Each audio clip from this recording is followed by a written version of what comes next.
warning before you listen. This epic is not for children, nor for the faint of heart. We retell the ancient Greek myths as they were born, unfiltered, unsoftened. Scenes of violence, curses, betrayals, and a hunger for power that shows no mercy. Given the many conflicting versions of the Titan War, the events have been rebuilt to complete the missing pieces. Here, we tell the myth as it was meant to be told. Sources and references are listed in the episode description. Chapter 48. From War of the Titans, Clash of Weapons, and the Fall of Time. Curses of Blood. When the graves breathed again. When silence shatters, and the dead are born from wrath. The fortress burned, its wings aflame.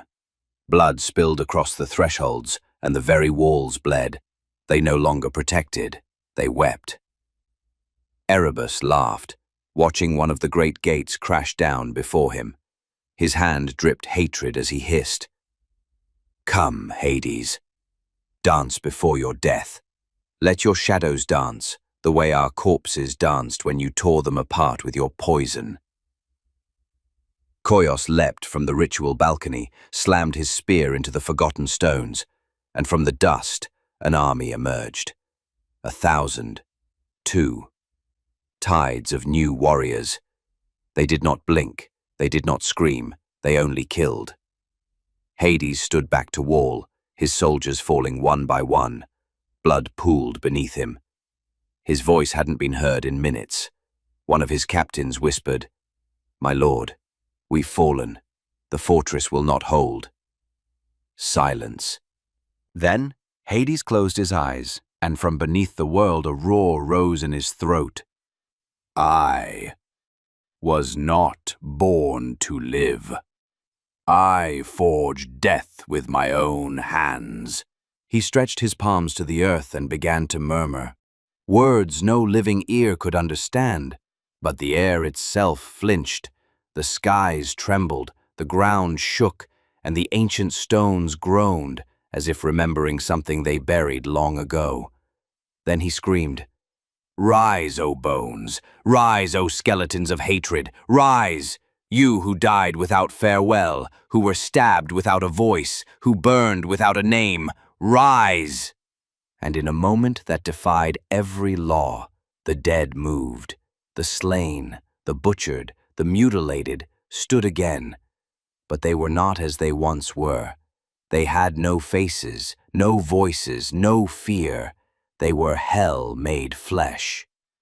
Then Hades closed his eyes, and from beneath the world a roar rose in his throat. "I was not born to live. I forged death with my own hands." He stretched his palms to the earth and began to murmur. Words no living ear could understand, but the air itself flinched. The skies trembled, the ground shook, and the ancient stones groaned, as if remembering something they buried long ago. Then he screamed, "Rise, O bones! Rise, O skeletons of hatred! Rise, you who died without farewell, who were stabbed without a voice, who burned without a name! Rise!" And in a moment that defied every law, the dead moved. The slain, the butchered, the mutilated stood again, but they were not as they once were. They had no faces, no voices, no fear. They were hell made flesh. Erebus stared at the first one to rise. "No," he muttered. "This is no trick. This is sorcery, a curse." One of his shadow soldiers stabbed a fallen corpse, but the corpse grabbed the spear, then ripped the attacker apart with claws it never had in life. The voice of Hades returned, but not from his mouth. The entire fortress seemed to speak in his name. "Now I am the Lord of Darkness.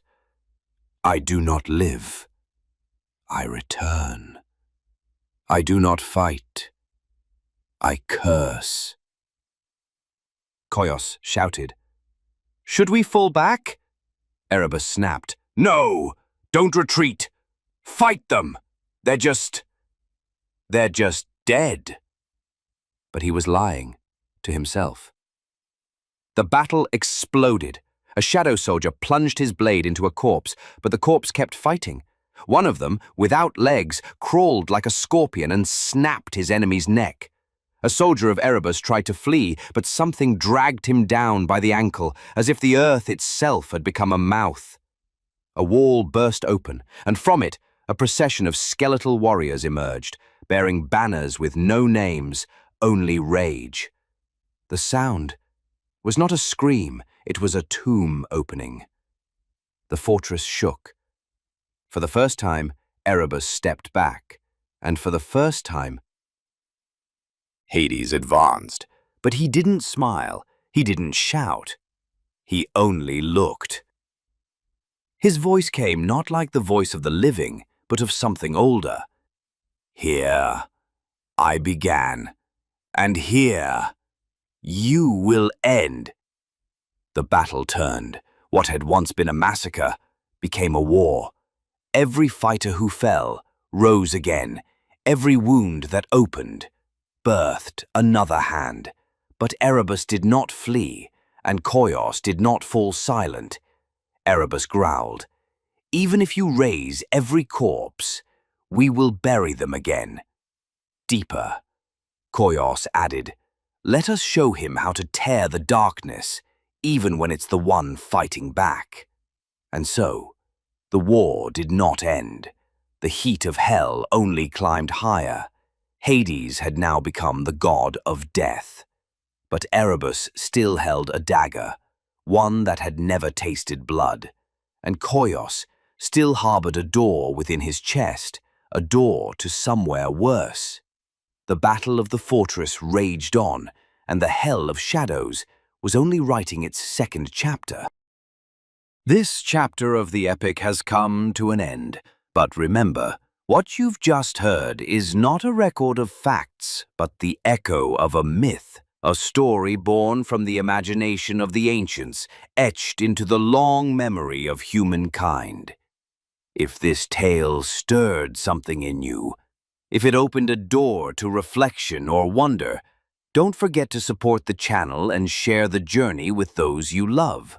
And in the comments, tell us, which moment in this chapter struck you the most and why? We'll meet again in the next chapter of this audio odyssey through time. Until then, farewell.